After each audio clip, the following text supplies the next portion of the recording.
नमस्कार दोस्तों, मैं अंकुर उपाध्याय स्वागत करता हूं आप सभी का आपके अपने YouTube channel share market analysis में।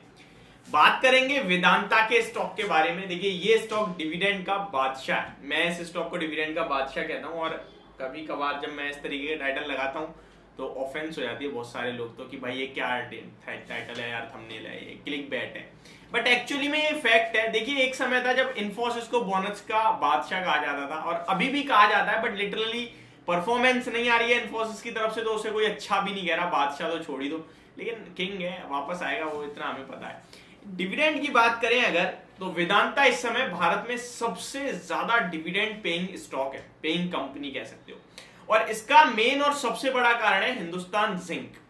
अब हिंदुस्तान जिंक क्यों है सबसे बड़ा कारण? क्योंकि हिंदुस्तान जिंक के पास से जो भी डिविडेंड आता है ना, उसका 65% वेदांता के पास जाता है। यानी कि हिंदुस्तान जिंक अगर 100 रुपए डिविडेंड में बांटेगा शेयर होल्डर्स को, तो 65 रुपए तो सीधे वेदांता की जेब में चले जाएंगे, क्योंकि 65% स्टेक तो वेदांता ही ओन करता है।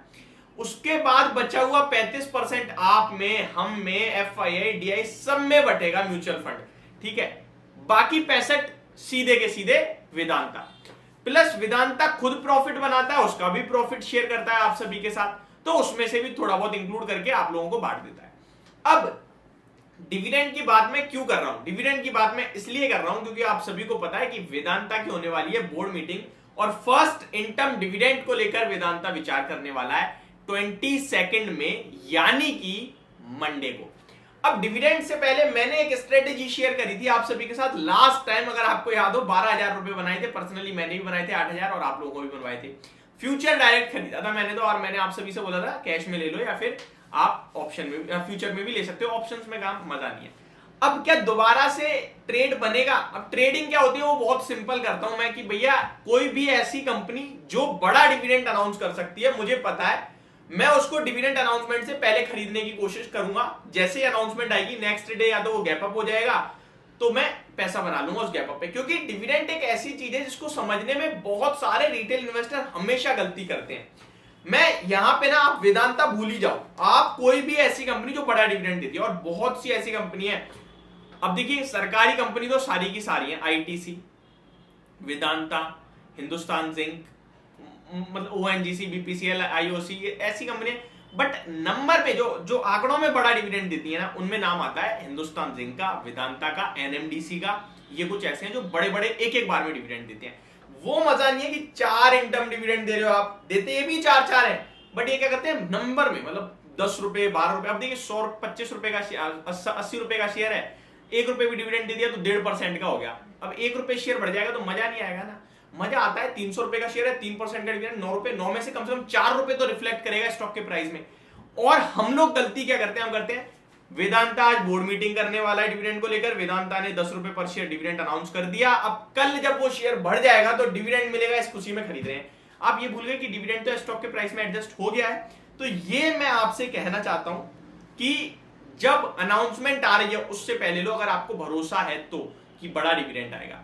क्या वेदांता बड़ा डिविडेंड देगा? इस बार मुझे भरोसा उतना नहीं है। क्यों? देखिए, डिविडेंड बड़ा आ सकता है बट मुझे कन्विक्शन नहीं है, क्योंकि मेरे पास कोई कैलकुलेशन नहीं है ना। मेरे को अगर हिंदुस्तान जिंक ने 20 रुपए पर शेयर का डिविडेंड दिया होता, अभी उसकी पहले बोर्ड मीटिंग होती, 20 रुपए दे दिए, तो मैं वेदांता खरीदने के लिए कहता, क्योंकि फिर मुझे पता है वेदांता भी 20, 22, 25 रुपए तक का डिविडेंड दे सकता है। बट अभी वेदांता देगा अपने पास से। ये हो सकता है 10 रुपए, हो सकता है 15, हो सकता है 20 हो, वो हमें नहीं पता, लेकिन वेदांता का अपनी जेब से आने वाला है डिविडेंड। कोई कंफर्म नहीं है कि कितना बड़ा आएगा। तो पहली बात तो वेदांता नंबर कितना बड़ा डिविडेंड देगा हमें आपको नहीं पता है, तो इसमें कोई ट्रेडिंग नहीं करने जाऊंगा मैं, और ना ही मैं आप सभी से बोलूंगा। आप करना चाहते हो तो आप कर सकते हो, बट अभी मेरी तरफ से कोई राय नहीं होगी। अब आते हैं वेदांता के स्टॉक के प्राइस के बारे में। जैसा कि मैंने आप सभी से पहले भी शेयर करा था कि वेदांता एक रेंज में फंसा हुआ है, उसी रेंज में ट्रेड करना है। दोस्तों एक चीज बताना चाहूंगा, अगर आप ट्रेड करते हो ना, तो आपके लिए पेटीएम मनी पे डीमेट अकाउंट ओपन करना मस्ट है, ये मान के चलो। क्योंकि भैया पेटीएम मनी आपको पहले तो बहुत सारे फीचर्स देता है ट्रेडिंग के लिए, हेल्प मिले ताकि आपको कि किस तरीके से ट्रेड लेना है। और दूसरी बड़ी बात, अगले 30 दिन के लिए वहां पे ब्रोकरेज फ्री ट्रेड चल रहा है। जैसे ही आप डीमेट अकाउंट ओपन करोगे, आप ट्रेड करोगे, वहां पे आपका कोई ब्रोकरेज चार्ज नहीं कटेगा, 30 दिन के लिए बिल्कुल फ्री है। इन्वेस्ट करते हो तो आप सभी को पता है हमारे लिए सबसे बेस्ट अप स्टॉक है, और आपको दोनों का लिंक डिस्क्रिप्शन में मिल जाएगा। इन्वेस्ट मतलब आज खरीदा 6 महीने 8 साल बाद के लिए, 8 महीने के लिए, और ट्रेड करते हो आज खरीद के 3 दिन 2 दिन, तो वहां के लिए आप पेटीएम मनी पे जा सकते हो, ठीक है। तो वेदांता एक रेंज में फंसा हुआ है, नीचे 265 270 और ऊपर में 285 टू 287। अभी ऊपर की रेंज पे है और इस बार मुझे लग रहा है ना डिविडेंड से पहले जो ये चाल चल रहा है, आ गया ना 10-12 रुपए का डिविडेंड अगर, तो स्टॉक रेंज ब्रेक करके ऊपर निकल जाएगा।